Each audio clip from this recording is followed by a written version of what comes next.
Hey everybody, it's Marcia from Kansas Misfit. Today I want to talk to you about a plant. A tree, not a plant. It starts out as a plant, but it grows pretty big. And it's called Ginkgo. And I always thought Ginkgo was just to help your memory, but they have lots of more it can do for you. Ginkgo balboa. Also, it's the only surviving member of the ancient order of plants from China, and it's like a living fossil. So if you hear something about a living fossil, I'm probably talking about Ginkgo balboa. It's 270 million years old. That's pretty old. And that information is from Arbor Day Foundation. Chinese medicine, they use leaves and the seeds for Chinese medicine, and then for modern research, uses the extract from the tree. It can grow up to be 100 feet tall, so make sure if you're going to grow it in your garden that you have plenty of space, and also where it won't put shade down on your plants. So that's make sure you have big enough area. There's multiple ways a ginkgo can help you. It's high in antioxidants, and it can help fight damages from free radicals.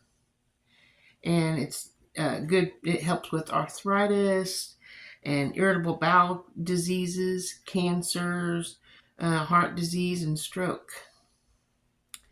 And I didn't know all that. I thought it was just for the memory. And it's if you have inflammation, it helps with that for asthma. It improves blood flow. It sounds like a good thing, but 100 foot for it to grow.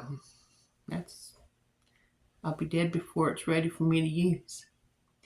And it's good for heart and brain health. That's all I thought was for the brain. I didn't know all these other things, so it's interesting that I learned something. Hopefully I help you learn something too. How do you start your ginkgo tree? It takes 20 years for it to grow, and about 20 years for it to mature, and it lives up to 1,000 years. So it's good for many generations. You can grow it thinking of your kids or your nieces and nephews or whatever.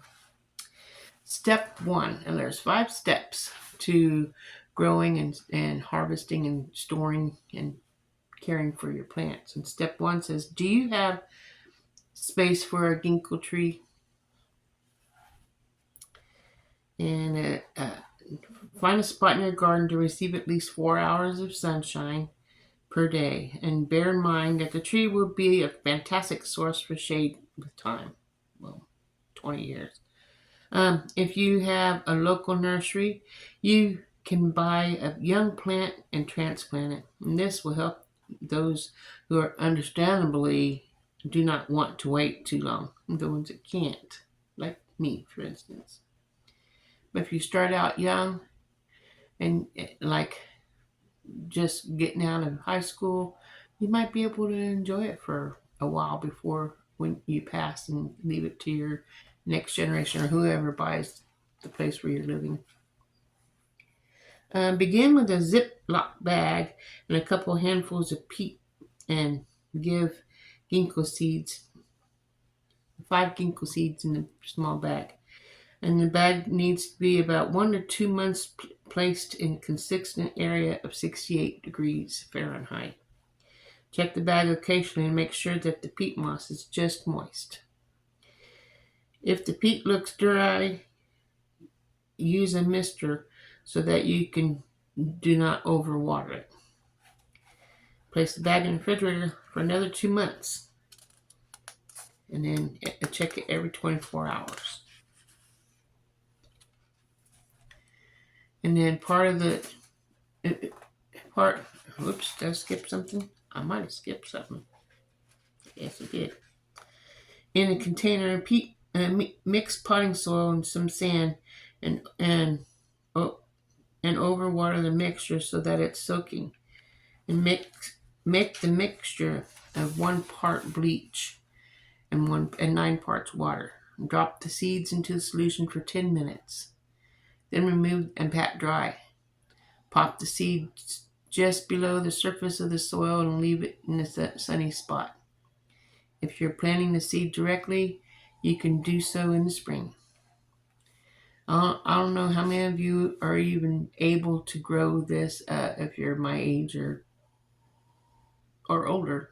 You probably won't be able to enjoy it, neither will I. So, but I'm still sharing it with you because it came in my book and I want to be able to share all the herbs in here for those who are interested in learning about them and possibly grow on your own. Step 2, you want for washing the ginkgo, watching your ginkgo grow. As soon as the seeding gains a little height, add a stake to provide for the necessary support, maybe to keep your deers from rocking it over and busting it. Also, you should water your ginkgo plant or tree regularly until the plant is like 35 to 50 feet tall. If you live that long, I won't be. I don't think. But anyway, who knows how fast they grow? It is also good to add compost once or twice a year. You can prune the tree in late fall or winter when the tree is dormant, but this is only to shape it rather than for its health. Step 3. Which parts of the ginkgo plants can you harvest? When it comes to harvesting, it will depend on the medical benefits you want to gain. If you need to increase your flavonoids, you should harvest the leaves after they turn yellow. If you're going to take advantage of the ginkgo globulins, you should reap the leaves before they turn yellow. So I guess it's real important that you know what you need and pick it just at the right time. To harvest nuts, twist and pull the fruit from the tree. Be sure to collect the right fruit and also that also falls on the ground. Put all the fruit in a bucket of water and then put a pair of gloves on and pull the fruits apart to access the nuts. I must warn you, at this point there is an unpleasant smell, but it's worth it and does not reflect the taste of the nuts. Step 4. Storing your ginkgo leaves and nuts. Because the short harvest time, the best to dry the leaves for longer use. Then dry them in a warm, shady area and with good air circulation. These leaves dry well in the microwave between 2 pieces of paper towels. Nuts can be washed and stored in sealed containers on the shelf in the refrigerator or in the freezer. Step 5. What do you do with the harvested ginkgo?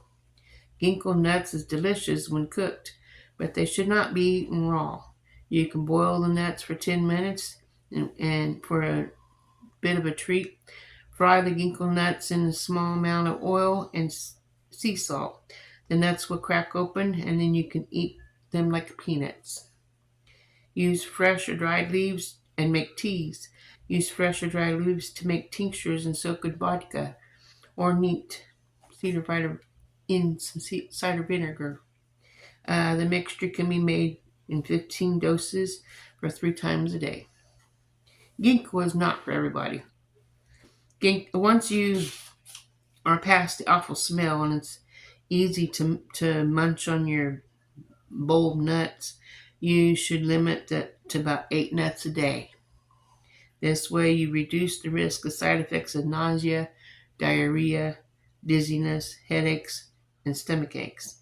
If you have epilepsy or blood thinners, antidepressants, or NSAIDs, you should not use ginkgo. Ginkgo trees are excellent urban trees and are tolerant to city pollution. If you do not have space in your garden, it is a great idea to speak with the local council and city hall and see if you can plant the ginkgo trees in the community. That way, everyone can benefit. That's all I have for you today. I won't be growing this, but I wanted to share it with somebody who might be able to take advantage of what they can do with it. And I'll see you guys on the next video. Have a wonderful day. Remember, God loves you, and so do I.